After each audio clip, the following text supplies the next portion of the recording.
Salam saudara, jumpa lagi bersama saya Togi MS dalam channel Kristen Menjawab. Kali ini saya akan menanggapi perbincangan antara Yonatan Nandar dan seorang pendeta yang bernama Dance Mumek MTH, yaitu apakah memang Yesus itu tidak disalib, dan apakah memang yang disalib itu adalah Yudas Iskariot. Sebelumnya, untuk perkembangan channel ini, jangan lupa tekan subscribe, like, dan share, dan tanda lonceng. Mari kita menyaksikan tayangan berikut. Kematian Yudas ini terjadi kontradiksi. Kontradiksi yang pertama adalah di dalam Kisah Para Rasul, ternyata kematian Yudas itu perutnya terburai. Nah, sementara di dalam Matius, ternyata Yudas ini matinya digantung. Tentu digantung di Indonesia dengan digantung di Yerusalem, di Golgota, itu bukan diikatkan tali terus digantung di pohon, bukan ya teman-teman, tapi di tiang salib. Lalu pertanyaannya adalah, kenapa perut Yudas itu kok ususnya terburai? Nah, perlu teman-teman ketahui bahwa ketika peristiwa penyaliban itu, tentara Romawi kan menombak sosok yang dianggap Yesus. Ternyata itu bukan Yesus. Kalau saya identifikasi, itu adalah Yudas. Oleh karenanya di dalam Kisah Para Rasul, perut Yudas itu terburai.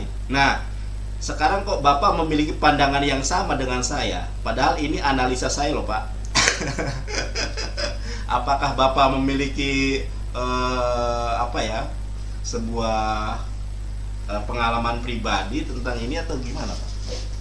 Kok memiliki pandangan yang sama kalau yang disalib itu perut Yudas yang terburai itu ya? Gimana, Pak? Sebetulnya bukan saya yang mengungkap, itu Alkitab. Jadi kita tinggal baca saja, itu di dalam Alkitab memang begitu.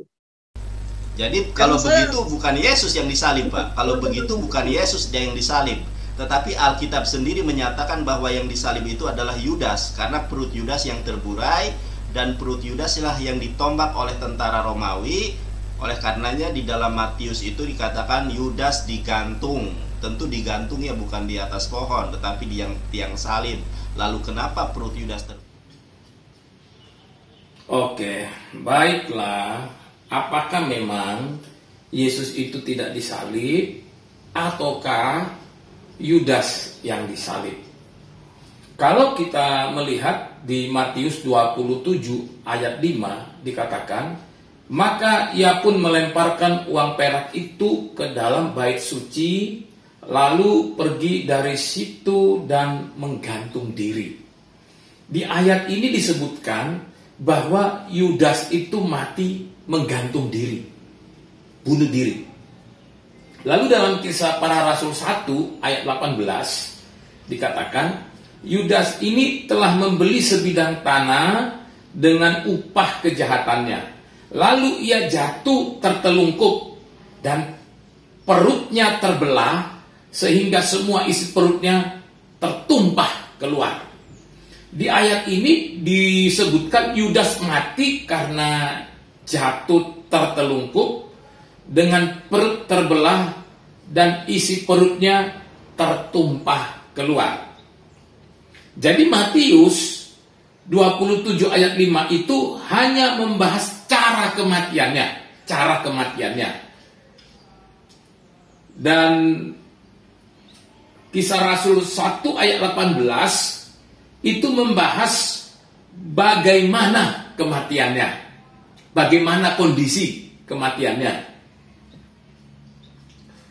Lalu bagaimana sebenarnya dengan kematian Tuhan Yesus?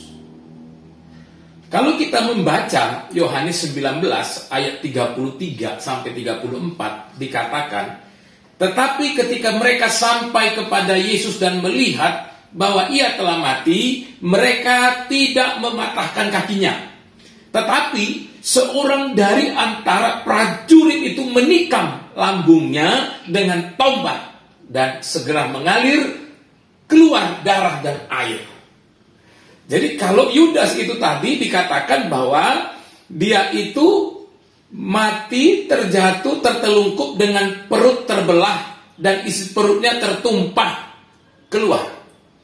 Tetapi kalau Yesus, dia ketika dia di kayu salib, kemudian ada seorang prajurit yang menikam lambungnya dengan tombak, segera mengalir keluar darah dan air. Kita akan melihat fakta-fakta penting tentang penyaliban Yesus dan kematian Yudas Iskariot. Yang pertama, tempat Yesus disalib dengan tempat Yudas menggantungkan dirinya, itu adalah dua tempat yang berbeda. Kalau Yesus, dia disalib itu di Golgota atau di Bukit Tengkorak. Sementara Yudas, itu tidak ada catatan yang mengatakan bahwa dia itu menggantungkan diri atau gantung diri di Golgota. Yang kedua, Yudas itu mati menggantung diri.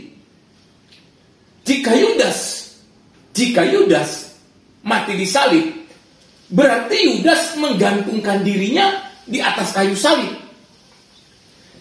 Tidak mungkin Yudas membuat salib dulu atau memesan salib dulu, lalu mendirikan salib itu, dan kemudian dia menggantungkan diri di atas salib itu. Ribet banget, mau bunuh diri aja.